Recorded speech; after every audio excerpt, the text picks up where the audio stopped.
Joe, we do have to talk about this. You were recently on Monday Night Raw. Yeah. Big deal, actually, right there, because you were a form of enhancement talent there, being fed to Omos. I feel like they say it so many different ways. Omos here. But you actually got to speak, and not just speak in general. You got to speak to some legends in the back and say your actual wrestling name. Talk to me about this, man. Oh man, what do you that was a shock to me. Um and Chico, because I was with Chico Adams, and in pro wrestling, there's a lot of you never know. Like you never know what's gonna happen. So you want to be ready for anything. But that was one of those nights where it's like I didn't know anything that was gonna happen. Mm. There was no clue in, there was no something to get ready for. It was literally probably God and being at the right place at the right time, which was catering. That's where the Catering. magic happens. That's where the magic happens. It's either catering or ringside. Um, People not catering, but that's where the magic happens, huh? yeah, so kind of yeah, that's where the magic happens. And to like walk you through, man, like we get to the Barclays. I say hello to everybody. You kind of got to go through a little bit of a medical screening, kind of a physical. Sometimes it's a little bit more intricate than others. If you did wrestle previously, like if you did a weekend loop on the indies somewhere, they check you out. They want to see what's up. Because there could be a spot where you're doing something physical. So I was just with them at the pay-per-view, Extreme Rules, but nothing happened at that event. Then we get to Brooklyn, another physical.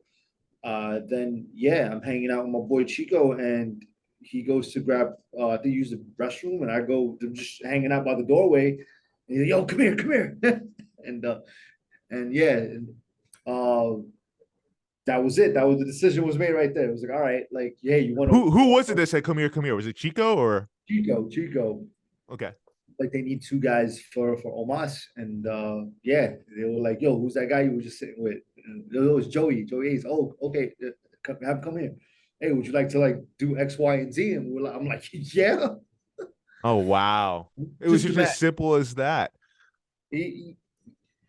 Yeah, but man, I wish I could say like agree with that, because Okay. me telling you the story, it's like, oh, it's simple, but yet still so complex because it's not so simple. Right. No, of course. I mean, right place, right time. I mean, like, opportunity meets you and you rose up to the plate there. Um, yeah, and it's funny. I was going to ask about Extreme Rules as well because I saw you took a backstage photo back there. So I was like wondering, were you like one of the Wyatt Six there, like one of those characters? I was so curious about that. I was like, was he the Fiend? Like, which one was he? But I guess not the case there. So, all right, let's talk about this though. I mean, yeah. So normally enhancement talent, they don't speak. Yeah. Normally, that's the norm. So you got to speak with Road Dogg on the air. X Pac and Shawn Michaels were there. You said they asked you your name, and he said, "I'm Joey Ace." Yeah. Walk me through that. I mean, was that the plan, or was that just like impromptu? Like, That because yeah, was you said the that was Chiron improv. said Joseph Torres. So, Yeah, I that was improv. okay, Um, yeah, that was just straight up improv, man. I didn't know what they were gonna ask me. I had an idea of maybe what they were gonna say. That was it. And we got told that like 10 minutes beforehand. 10 minutes only. And that's live TV there for you, right? Not even, maybe even less than that. It was just like, oh yeah, guys, come here. We're gonna have XYZ happen. And then yeah. Now, did you know going to the match that you were going to be known that they were going to list you as Joseph Torres? I mean, was there a mix up? Like, what? They asked us like, oh, like, what do you go by? Like, I was like, I don't know. What do you want? Like, it was like, what's your name? All right, Joe Torres. All right, what's your working name? Joe Reese. All right, production to handle it. Okay, That was it. That was it. because yeah, like yeah, it was interesting because you said Joey Ace on there, which was awesome, the Kyron said Joseph Torres, but then to double down here, Corey Graves actually, no, that's Joey Ace. Like that was a cool moment to hear Corey Graves on Monday Night Raw call out your work name there, which Yeah, was pretty cool. but that's my name. I like my Right? name. Yeah, yeah. Joey, I mean, it's a um, 5-star name. but five Good, star did they? stud, you know. But no, man, it was yeah, like that was so cool though to like watch it back and go, oh man, you know, yeah, like that was it, and everyone was happy. I think at the end Yeah, of it. I was gonna ask you, like, how was it backstage? Like, did they say anything about like, oh, you used that name, blah blah blah? Like, they did nothing No, was okay. no, That's awesome. And how was it that like? huh? How was it though? Like with the legends, like Shawn Michaels is honestly like my childhood hero in wrestling. Like what how was that interaction like for you? Were you like a little bit of you like kind of marking out on the inside, like? So first, I'll go back to the name part. The name I didn't know what they were gonna put on. We don't see it Mhm. on the graphic. We don't see it. That was one. Two, being with them is was right before it. It was very like, oh shit. But I was thinking of what I was gonna do during the time the conversation was happening. Right. I needed to be. It was very like, all right, where's the camera? The cameraman's gonna be here. He's positioning me to XYZ. And it was right before the match. So that was live. Yeah. So you're like, okay, and then you're hearing the countdown. So you're like kind of getting into your groove, Wow. but you have no time to go, oh shit, till after the fact. Right. Right. I know. Yeah. I mean, okay. So I had a similar instance actually. I was on set for the Other Hood. It was a Netflix movie, and they told me right beforehand, like they kind of auditioned me on the spot, like to have a scene with Angela Bassett, right? Mm-hmm. And I'm dancing, I'm grooming with her, I'm in the moment. This is Angela Bassett, like she's a legend. Uh, and like I have a cool moment with her, a few takes. And then afterwards, it didn't hit me until after. It's like that was fucking Angela Bassett. Like I'm like grinding and Yeah. dancing like nothing. But again, I'm in the moment, and you're right. Like you're in the moment, like you don't really have time to think about it. You're just doing, right? You're doing your job. And You just afterwards, work. like, oh. And then after it's like, Yeah. that's pretty fucking cool. Did I just fucking do that? I'm sure like you're like, you know how it is. You do like movies and like shows. Things switch up, things change, things you like you just you're like the in your head moment is not about am I gonna do great? At least for me, it was more of a shit, the timing. This, that, like, or is it gonna get cut last minute? Is it really happening? Oh shit, it's really happening. Oh, I'm in the moment. Oh my god, I'm in Brooklyn. I'm on Monday Night Raw in Brooklyn. What? And then yeah, That's insane. So, all right, let's talk about the match itself. yeah, Omos, physical specimen of a human being, right? dude, Like yo, giant. he's yeah, giant isn't even the word. This man's hands are like you could palm my whole head. My God. What was it like being in a ring with him? And I have to follow up with this. Like, how was it like being in a ring in WWE Monday Night Raw? All right, being in a ring with him hurt. It hurt. Two, I can't describe it. Nothing. I can't put it into a thing of telling you this is how it feels. There's no comparison. You know, it's just 13, 14 years. You're like, oh shit, I'm in the middle of a WWE ring in Brooklyn in front of like 10,000 people. And And then, millions watching. yeah, like what? How do you? I get goosebumps, man. Like Right. it's like I can't give it to you. I can't You're in a express. ring, same ring where legends have been in, man. Like Oh, that's I'm getting goosebumps if you think about it for you, man. Like that had to be really a special moment there. it was, man, and it was emotional afterwards because you got the promo segment, bam, and then you got the match, and it was like, oh shit. And at the same time, it lit a fire under my ass to go, oh shit, wait a minute. All right, you got a taste of it. You got a big taste of it. You didn't have like a cup of coffee. You had like dinner. Yeah. Yeah, no, exactly. This was like not like a small little thing. Like you had a big giant taste of this. Um what does that do for you though as a wrestler? Like what next? Like do you wonder like how do you get back in that stage? Were you given even any advice? No.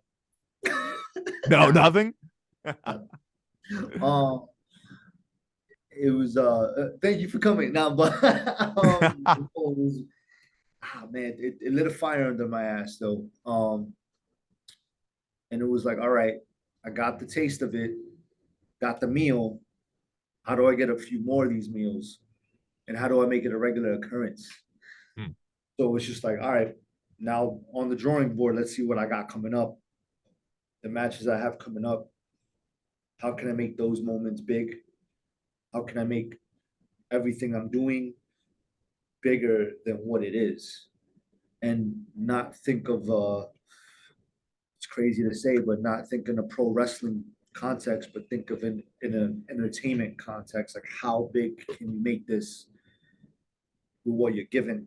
How can you maximize what you're given? Because the indies is free reign, no matter what anyone tells you. It is free reign to do what you want, and it's very sink or swim. So it's like, all right, now I gotta swim, and I gotta swim big, and I gotta make my motions big, and I just gotta make everything bigger. Hmm. So Make everyone your who mo watches, and to quote Leonardo DiCaprio from the Titanic, to making it count, right? yeah, yeah, yep, yep, So you face one monster on Monday Night Raw. yeah. November 12th, Warriors of Wrestling, you're going to face another monster in Oh, intergender warfare Brooklyn, yeah. Abadon. Woo. How do you prepare for someone like that? You don't. You pray to God. Like, let's think about it though. What I'm gonna go train? I'm gonna go work on my headlocks and run the ropes and work on my cardio, bro. You like, she's a demon. Yes, an actual demon. How do you like? How do you prepare for that? I don't know. I'm having nightmares. I don't like it. I don't enjoy it. I don't like it. Um, It I'm seems not like gonna there's go. like a lot of psychological warfare. It's a different monster. Omos was like a physical specimen of a monster, an Like, actual giant. And Abadon is unworldly. yeah, yeah, yeah. It's unworldly, and the thing about that though, it's I also have this coming weekend. I was supposed to wrestle Erica Lee for the ECWA championship. Yes. Um, through some mystical power, apparently this championship belt is cursed. It seems to be, right? And you know, people get it and that's it. They're done. They get hurt, they're out, they can't make it, whatever the It's like case. being on the cover of Madden. Yeah, yeah. And it's ever since like it's ever since I lost it. It's just a curse ever since. Yeah, so it's Sam Shields, boom, and you got Erica, blah, you know, and now it's gonna be a tournament. So it's a four-man single elimination tournament to crown a new champ. And that I've been like, all right, that's the first thing that I have to get through, and then I'll think about Abadon once that's done. Uh, that's just a little bit like, all right, there's a big possibility. Well, I want the possibility of two matches that night, and one walking away again, four-time ECWA champion, and I will be the first ECWA champion that will be a four-time champ walking out of there. History, my man. History. So I am going to tell you the truth. I will need every bit of confidence of that going into Brooklyn, but I don't think that's going to do me any justice. It's like you're facing something unworldly. What does a championship belt matter? I don't think much to her, honestly, but Yeah, yeah. we should say So I think she just likes to inflict pain. yeah, I don't even think she knows the concept of winning and losing. Doesn't seem so. Doesn't Doesn't seem seem so. so. But here we are though. I mean, Abadon is definitely a big name, a big contender. You have the ECWA, you have that tournament coming up to possibly be a 4-time champion. This goes on along the lines of you talking about, creating these moments, if you will, to making these moments count. Are these do you view these as these type of moments where you could like bring them together to get to that big leap that you're looking to take? I I want to think so, yeah. And yeah, yeah. It just kind of like step, step, step, step, bam. So I feel like on the other side of it, outside looking in, it's gonna show versatility and okay, like this guy can work with anything that's given to him and make something out of it. So, if something happens where something changes, card subject to change on the fly, he can make it happen. And I'm no stranger to that. It's happened to me before. It's I've seen it happened. firsthand. I've seen it firsthand with you where it's happened before, and like you're Yeah, able to go into a situation and kind of quarterback the situation, if you will. Unlike others I've seen before. I think there's a very small list I've seen backstage in the independent level, at least, that can do that on the fly, like you can, and you are definitely one of them. thank you. I think it's an important tool to have. Like you can't kind of go in there and think you can have your plan, but also know that that plan can change and that you have to adapt to that plan changing and pivot.